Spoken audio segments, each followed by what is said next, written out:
Welcome back to public point. ఇక బెంగళూరు వెళ్దాం. బెంగళూరులో పబ్లిక్ ఒపీనియన్ తీసుకుందాం. కర్ణాటకలో కూడా ఈ రోజుతో ప్రచార పర్వానికి తెరపడబోతోంది. సో అక్కడ చంద్రబాబు కూడా జేడీఎస్ కాంగ్రెస్ కూటమి ర్యాలీలో పాల్గొనడం జరిగింది. చంద్రబాబు ప్రభావం అక్కడున్న తెలుగు ఓటర్లపై ఎంతవరకు ప్రభావం చూపుతుంది? అక్కడ నుంచి మా కరెస్పాండెంట్ కవిత లైవ్ లో సిద్ధంగా ఉన్నారు. Kavitha, good morning.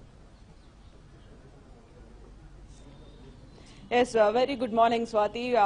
As you said, నిజంగానే ఇక్కడ ఉన్నటువంటి తెలుగు ప్రజలు ఓటర్లుగా ఒక కీలకమైనటువంటి బాధ్యతను నిర్వహించబోతున్నారు. 2018 ఏప్రిల్లో జరిగినటువంటి విధానసభ ఎన్నికల్లో కూడా ఇక్కడ ఉన్నటువంటి తెలుగు ఓటర్లు తమ సత్తా ఏంటో చూపించారు. ప్రస్తుతం కూడా తమ సత్తా ఏంటో చూపించడానికి రెడీ అయిపోయారు. ప్రస్తుతం మనం ఉన్నటువంటి ఈ ప్రాంతం బన్స్వాడి, అంటే బెంగళూరు సెంట్రల్ కింద వస్తుంది. బెంగళూరు సెంట్రల్ తో పాటుగా బెంగళూరు నార్త్ అనేవి పక్కపక్కనే ఆనుకొని ఉంటాయి.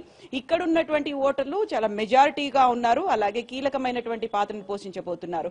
దశాబ్దాల క్రితమే ఏపీ నుంచి మైగ్రేట్ అయ్యి ఇక్కడికి వచ్చినటువంటి ఓటర్లతో పాటుగా ఇక్కడ ఎవరైతే సాఫ్ట్వేర్ ఇంజనీర్లుగా సెటిల్ అయిపోయినటువంటి ఓటర్లు కూడా ఒక కీలకమైనటువంటి భూమిక పోషించబోతున్నారు. ఈ రోజు సాయంత్రంతో ఫస్ట్ ఫేజ్ కి సంబంధించి 18th and 23rd రెండు ఫేజుల్లో కర్ణాటకలో పోలింగ్ అనేది జరగబోతోంది. ఈ నేపథ్యంలోనే ఈ రోజు సాయంత్రంతో ప్రచారం సమాప్తం అవుతోంది. మరి ఇక్కడున్నటువంటి తెలుగు ఓటర్లు ఏమనుకుంటున్నారు? పార్టీలు అయితే లెక్కలన్నీ వేసుకుంటున్నాయి. 28 స్థానాలకు సంబంధించి బీజేపీ 20+ మిషన్ ని పెట్టుకుంది.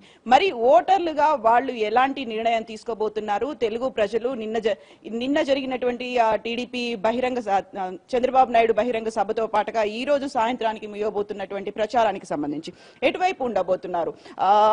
ఇప్పటిదాకా జరిగినటువంటి క్యాంపెయిన్ ని మీరు చూస్తూ వచ్చారు. గతంలో జరిగినటువంటి 2018 విధానసభ ఎన్నికలకు సంబంధించి కూడా ఒక క్రూషియల్ రోల్ అనేది తెలుగు వాళ్ళు ప్లే చేశారు. ఈసారి ఎలాంటి రోల్ ఏం చూసి మీరు తీసుకోబోతున్నారు? యాక్చువల్ గా మనం సంవత్సరం కావస్తుంది మనం తీర్పు చెప్పి మొత్తం కోలార్ నుండి ముల్బాగల్ నుండి గుల్బర్గా వరకు సరిహద్దులో మొత్తం ప్రతి తెలుగువాడు సత్తా చాటాడు.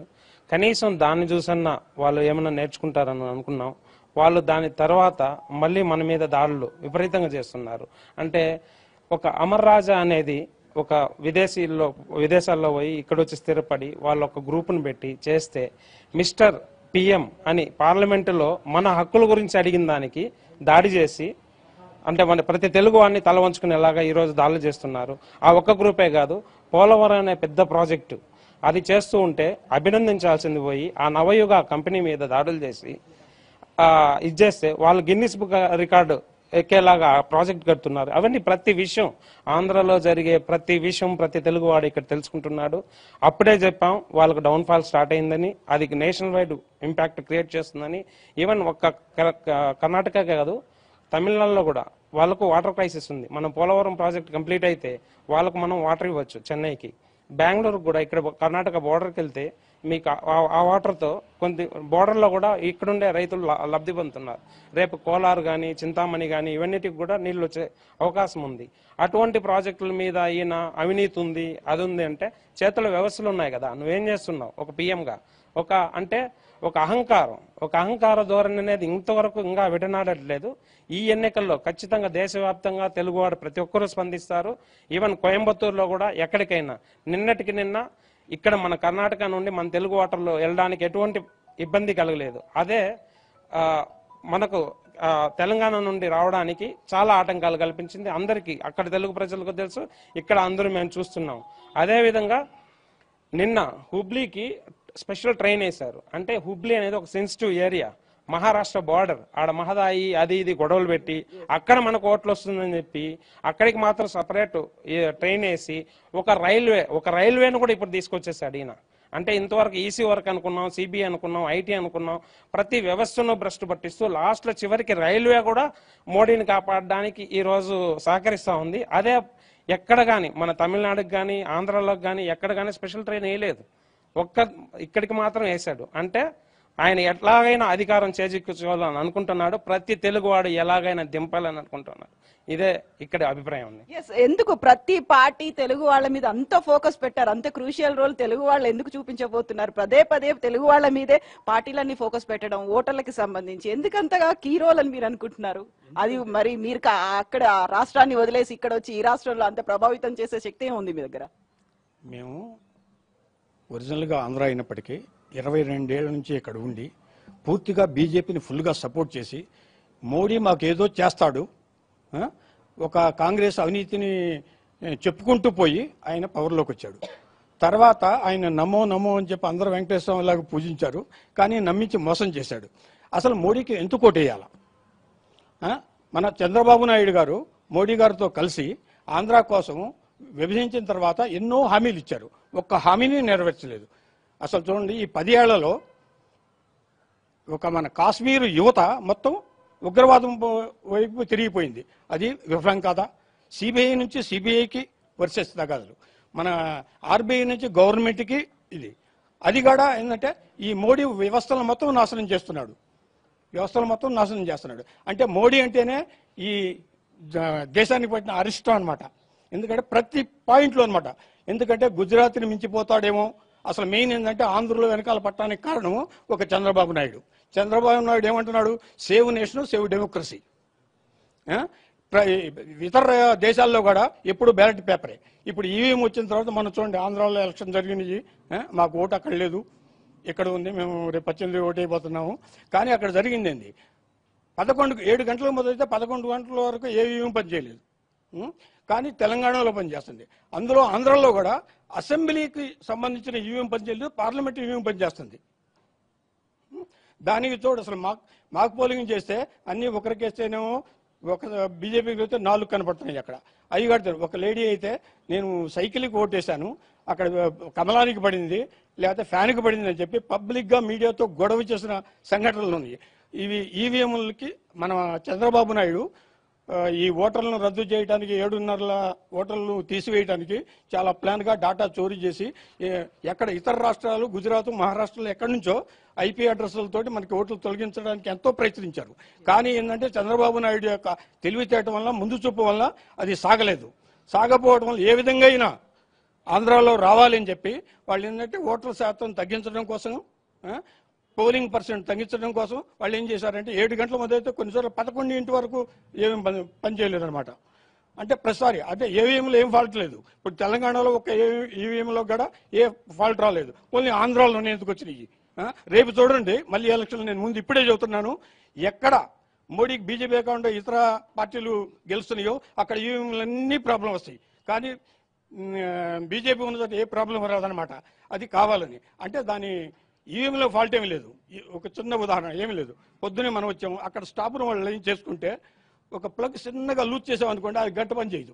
వాళ్ళు ప్లగ్ అట్లా పెట్టచ్చు, కానీ వాళ్ళు పెట్టరు అనమాట. టెక్నీషియన్ పిలుస్తారు, వాడు 1.5 hour వస్తాడు, వచ్చి ఊపుకుంటూ వాళ్ళు టెక్నికల్గా అసలు పర్ఫెక్ట్గా అది ఎక్కడ లోకల్ అని తీసుకొచ్చి పెట్టిన తర్వాత వాళ్ళు ఏం చేస్తారంటే గంటన్నరతో వచ్చి ఇట్లా పెడతారు, ఓకే లైట్ వెలిగింది, గ్రీన్ లైట్, అప్పుడు ఓటు చేస్తారు. 2 ఓట్లు కావాలని లేట్ చేయడం వల్ల. అందులో ఇంకోటి ఏంటంటే చంద్రబాబు నాయుడు లాస్ట్ ఇవన్నీ ముందు చూసి ఏ విధంగా వాళ్ళు కొన్ని వేల కోట్లు, మొన్న చూడండి మోడీ గారు ప్లెయిన్లో దిగిన తర్వాత ఏమైంది? ఒక ఇన్నోవాలో వచ్చి ఒక బాక్స్ తీసుకొని వెళ్ళిపోయారు డబ్బులు. ప్రధానమంత్రి ఒక విమానంలో దిగిన చోటు నుంచి ఒక ప్రోటోకాల్ లేదు, ఒక ఇన్నోవాలు వచ్చి కొన్ని బాక్సులు తీసుకెళ్లారు.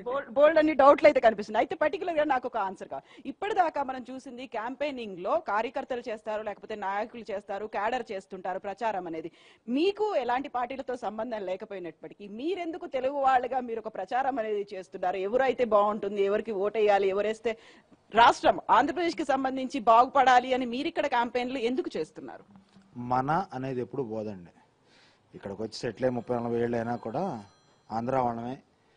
ఆంధ్రాలో జరుగుతున్న అన్యాయానికి మాకు బాధ ఉంటుంది, అక్కడ మా స్నేహితులు, మా ఫ్రెండ్స్, మా చుట్టాలు పడుతున్న కష్టాలకి మాకు బాధ ఉంటుంది. కాబట్టి పార్టీ ఏదైనా అయితే ఉండొచ్చు, కానీ అటువంటి కష్టం ఇక్కడ రేపు కర్ణాటకలకి రాకూడదు.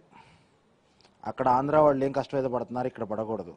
మీరు చూసుకుంటే ఆంధ్ర, కర్ణాటక, సౌత్ ఇండియా మొత్తం కూడా బీజేపీకి యాంటీగానే ఉంది. ఎందుకు యాంటీగా ఉంది అంటే అగ్రికల్చర్ ఫస్ట్ మెయిన్.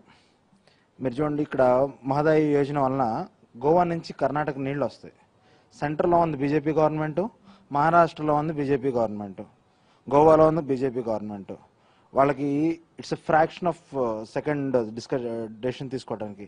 ఇంతవరకు ఏ డెసిషన్ తీసుకోవాలా, ఏ సొల్యూషన్ రాలా. అప్పుడు ఇక్కడ బీజేపీ యడియూరప్ప గారు ఏదో మీడియాలో చెప్పేశాడు, వారం రోజుల్లో చేసేస్తాను, 4 రోజుల్లో చేసేస్తాను. ఇవాళ వరకు ఏ సొల్యూషన్ రాలేదు. తర్వాత ఇప్పుడు కావేరీ ఇష్యూ, దానికి ఏ సొల్యూషన్ లేదు. కావేరీ బోర్డుకి ఏది డైరెక్షన్స్ లేవు. మీరు ఏ ఇష్యూ తీసుకున్నా కూడా బీజేపీ వీటిని రగిల్చి అట్లా కంటిన్యూ చేస్తుంది కానీ సొల్యూషన్ ఇవ్వదు. సొల్యూషన్ ఇస్తే ఏదైనా బాగుంటుంది, వీళ్ళకి సొల్యూషన్ వాళ్ళకంటే ఆ రగల్స్తా ఉండాలి. ఆ రగుల్చిన కుంపట్లో వాళ్ళ కనల్లో అంటారు బ్యాలీ వేసుకున్నదంతా, వాళ్ళ గింజలు వేయించుకుంటా ఉంటారు వాళ్ళంతే. వాళ్ళ వలన ఏ ఉపయోగం ఉండదు. సో ఈ వైట్ కాలర్ జాబ్ హోల్డర్స్ చెప్తుంటారు పెద్దగా, సిఎఫ్ఓలు సిఇఓలు, బీజేపీ రాగానే అంతా డెవలప్ అయిపోయింది. ఏం డెవలప్ అయింది? జీడిపి రేట్ పడిపోయింది. దానికి ఏం చెప్తారు? దానికి చెప్పరు. డిమానిటైజేషన్ సూపర్ అంటారు. వాళ్ళకి కట్టే వాళ్ళకి సూపరే, ఎందుకంటే వాళ్ళు ఎవడో లైన్లో నుంచోలా, కామన్ రైతు నుంచున్నాడు లైన్లో. మా నాన్నగారు వ్యవసాయం చేస్తారు, ఆయనకి ఇంతవరకు దళాలు ఎమ్మటే ఇచ్చేవాడు పెట్టుబడి. ఇప్పుడు బ్యాంక్ అకౌంట్లు వేస్తానంటాడు. చిన్న మారుమూల గ్రామం, అక్కడ ఏటీఎం ఉండదు. మండల కేంద్రంకి వెళ్తే డబ్బులు ఉండవు. రైతు పడే కష్టం వాళ్ళకేం తెలుస్తుంది?